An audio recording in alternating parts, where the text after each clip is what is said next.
Hi guys! Today I am here to talk to you about book covers. Now, small disclaimer, I'm not trying to offend anybody on this video. Not offending nobody. I'm just saying because some people might get offended. Now the thing is, throughout the booktubing... Throughout the time that I've been around booktube, I've seen so many people do discussions about like book covers and how like they're like, oh my god, I'm such a shallow person because I like a book cover, or like, don't be so shallow, don't judge a book by their covers and stuff like that. And that's fine, sorta, kinda. I just sometimes feel like those comments come out of a sort of ignorant place, and I'm not trying to say it in an offensive way. Ignorance, it's the one thing that can be cured with education. And today, I want to talk about that. Let's educate ourselves. I'm not an expert on book covers, like not at all, but I am a designer. And oftentimes in my career path, you do something and it's like, oh my god, I did this and it's such a genius thing. And people oftentimes dismiss it as something pretty, or oh, it's cool, or whatever, or they're like, meh. And they don't think about all the creative process that goes behind it, and it's so frustrating, so frustrating. So the thing about covers, it does not make you ever a shallow person to like a cover. Because believe it or not, it's a heavy weight on your shoulders feeling shallow, because I felt it. I've been like, I love the cover. Does that make me a bad person because I love the cover? Am I bad because I bought it due to the cover? I'm a horrible human being. No, you're not. Not at all. The cover is there for a reason. There is a reason why books have covers. Otherwise, they would all just be black masses with just the title and Times New Roman. And they are not. The cover is there to influence you. That's why the cover is there. You are totally allowed, and actually you are expected to be driven to a book due to its cover or due to its spine. Because that is the whole point of the cover. Be it bad or be it good. It is designed for a certain public, which is why not all covers of all genres are similar. I mean, they kind of have a similarity, but they're not the same. You are totally allowed to be driven to it. In fact, you are expected to by these people that designed this particular cover for you. Because each book has a genre, and each book is designed to a certain public, like this book. It is very specific. I mean, it's not for everyone. Surely you can tell that this is not like a deep, dark, contemporary book with the meaning of life inside of it. It's radioactive pink. It has a cupcake with a pony on top of it. A pony. This book is clearly targeting young people that want a good, fun-ish time. There's people that thought of this specific shade of radioactive pink and they were like, that's the color that we need. They thought about the cupcake and they thought about the pony. They thought about the font being made of the smoky thing that the candle just poof. And I am fascinated and amazed at the word that goes behind the cover. And no matter what you say, you do not pick a book just by the cover. Like, I've used that expression many times, like I bought it just because of the cover. But it's not true. At the end of the day, you are attracted to that cover, you read the summary, and something catches your eye, and that's why you buy it. If any of you have ever seen a cover and be like, ooh, give me that, and bought it without reading the tagline, the author, a little bit of the summary, or hearing a little recommendation about it before, let me know in the comment section. I want to know you. I want to meet this person. But most of us see something in that book. We see the cover, I mean. The cover was the thing that said, hey, notice me. And then we see something else in it that makes us go, I want to read that. I want to buy that. I get the expression of don't judge a book by its cover because, yes, a book may be gorgeous and beautiful, like the Tiger's Curse book by Colleen Houck. It is a gorgeous cover. That is, I mean, if you ever see it on a shelf, pick it up and take off the dust jacket. Look at it. Look at the inside. It's a beautiful book. But the story is shit. At least I didn't like it. I hated that book. So clearly the beautiful, appealing cover didn't really work for the content of the story. And then there's also books that are just with shitty book design and the inside is just gold.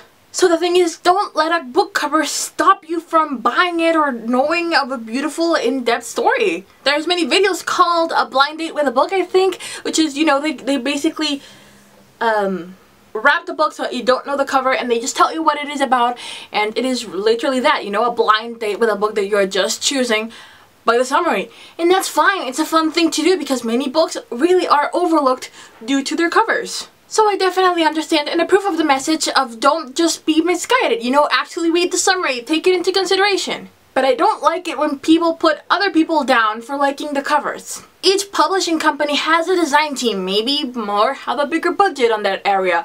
Others have a lesser budget on that area. And we can see that just by looking at our shelves. You can tell which book was really put some effort into. But there is a design team that reads the book. They go into a meeting and they talk about the best way to tell a story through the cover, because that's what the cover does. It is supposed to be a small extension, or tell just a little. It is meant to have the essence of the book in the cover.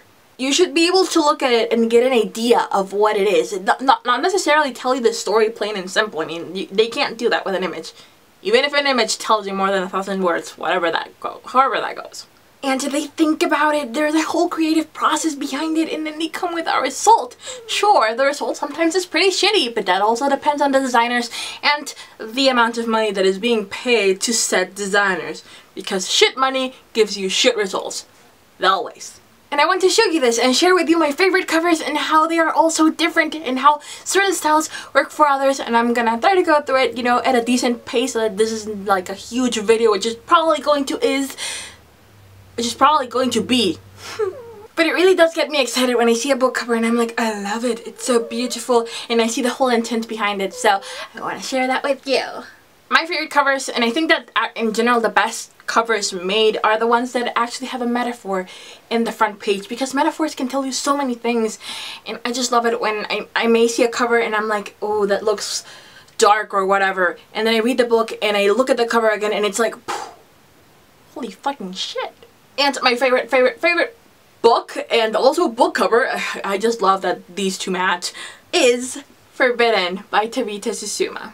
It is a dark contemporary book about incest, and many people kind of don't turn away from it because of the taboo thing, and many other people read it because of the morbid sense of it, me included. But it is a beautiful book that literally changed my life and the way I see things, so I highly recommend it. But we're talking covers here, covers. The cover, it is a heart.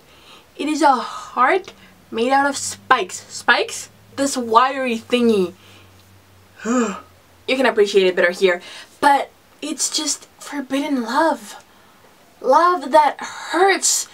Love that actually stabs you. It will hurt if you touch that heart. And it is just such a beautiful representation of it. It is a heart, your classical heart, cutesy, beautifully hard Valentine-y thing, but it is done in a way that it's dark, and I just get that from this cover. Next up I have Stolen by Lucy Christopher, which is the story of a girl that gets kidnapped and she sort of starts to develop Stockholm Syndrome. I hope I pronounced that right. But there is a butterfly on the cover, and on the back there is a snake. And when you open it, because cover design does not limit itself to the cover. Cover design goes fully into the book. The book is designed and the cover goes along with it. There's a butterfly here. You can't really see it, but it's in the book. It's like dented so that there's a butterfly. There is a snake here, and it immediately just goes into the butterfly. And it's just beautiful. And in the story there is a reference to a snake, but the way that they chose to show it is amazing. It is a predator going after an innocent prey, a butterfly. Another amazing cover, Twilight. Most people talk shit about this book, but the cover is a genius thing. Never ever ever in this story is there a reference to an apple, and you can be like, why is he like giving her an apple? But I'm sure most of you know that the concept behind this is the forbidden fruit is being offered to her because Edward is bad for Bella. So it's like the forbidden fruit that she can't resist. Who thought of this? I mean, somebody read the book and he was like, it's forbidden love, it is this, it is that, and I am sure that the forbidden fruit is the best way to represent it. And it is. You might not know what is about it at first glance, but it does have a dark undertone because, I mean, it is literally a black background. The hands are pale dead, and it's just a juicy fruit being offered to you, and it's like, take me home with you. This is excellent cover design, people. Excellent. The Fault in Our Stars is also one of those books that I really approve because it's not the stars, but it's the sky, and I just love the little clouds. My mind went away. And I actually have a Tiffany's pillow. It's beautiful. It is a very simple design, and it's eye-catching, and it's just fitting. Eleanor Park is a beautiful thing. There's a lot of blank space. But it doesn't look empty. It's perfect. Books that have only typography can also be really gorgeous. Like this one, it's called How to Love. I was seriously attracted to this one. I saw it on the book outlet and I clicked on it and then I just sort of read the summary, sort of. And I was like, yes, I wanted it, I bought it. Because it is so beautiful. And what I love about it is that it has so much personality. Just like Ellen Hopkins books, all of the Ellen Hopkins books are just typography. I'm not even kidding you. They are all just font in the cover. And they all have such an attitude. They have it. They have that spike. They look dark and it's amazing. You see what I mean? How like even though they are kind of the same, like you could say that it's just a font cover, they are all different from one another and they all have a certain target and how they are beautiful and how someone thought of it. It's genius. I'm heating up. I love it. I love it. It has to do with the fact that I'm a designer, you know, but I'm in awe at the creative process that goes behind all of this and all the people, and I want to meet them and be like, you sir are awesome. Sometimes I don't never want to meet the people. I mean, look at this cover. What the hell with the guy in the background? It's like, I'm stalking you as a ghost. Definitely, some covers are very shitty. And one thing that I will never ever understand, because like I said in the beginning of this video, I am no expert, is why they changed the covers mid-series. I get it if they want to make a different edition for the paperbacks, that can be cool, but why like in the middle? And you definitely know which books I'm going to show you next. The Across the Universe books by Beth Revis. I mean, these covers are lovely. They are so lovely. Why change it to this? Another series that we've all talked shit about, or a cover that we've all talked shit about. Now the thing is, I don't think this cover is bad. It's not really that bad. Because I look at it and there's detail in here. It was thought of, there's textures, and it's just...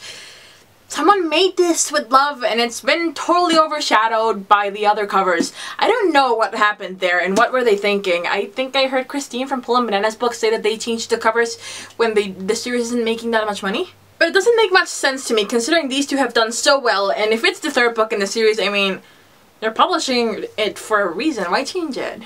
So, I don't know, I do feel like that was just such a dick move to do on behalf of the publisher. Save these ones for the paperback, that's fine. The only thing I do see is that it changes the feeling of the book. This is the cover for Across the Universe with that beautiful, this one, and that's the one that the new publisher, released. And it has a much more sci-fi-ish feeling without the romantic aspect of it. And I do think that Across the Universe, even though it has a romance, I don't feel like it's the main thing driving the story or pushing it forward. I wouldn't classify it as a romantic story. It's more about the mystery, the action, the everything. So I would say that it is a wise move to do a cover change for a much more older version. Like, I think this cover would attract more hardcore sci-fi fans into it than young adult romancy people. And I'm not saying that YA books or whatever are less, not at all, but covers are for audiences, certain audiences. And yeah, those are all the things I have to say. Sorry if I had like fangirl moments, but I love design things and looking like I like to see beyond the cover and like what was the intent of the people that thought about it. And sometimes I'm just like, what the fuck were you thinking? But other times I'm like, I want to know what you were thinking because I think you genius and you're cool. So bottom line is, appreciate covers. They are there for you so that you can notice them. Don't feel bad for liking them. You're allowed to like them. You're allowed to pick a book because you like the cover. That's fine. Book cover whore? Be a book cover whore. Be it greatly. Unless you don't really like the word cover whore because it has sort of like a negative connotation to it. Meh. And also don't forget to see beyond the cover because books are not just their covers. It is part of it. Because bottom line is, the cover may be gorgeous, but the book might just be shit and you're not gonna want to keep it. The cover might be hideous, but the book is gold, so you're gonna want to keep it. So stay awesome, book lovers, and that's it for today. Don't ever let anyone put you down because of liking the cover. Don't ever let that happen. And I'll see you guys in the next video. Bye!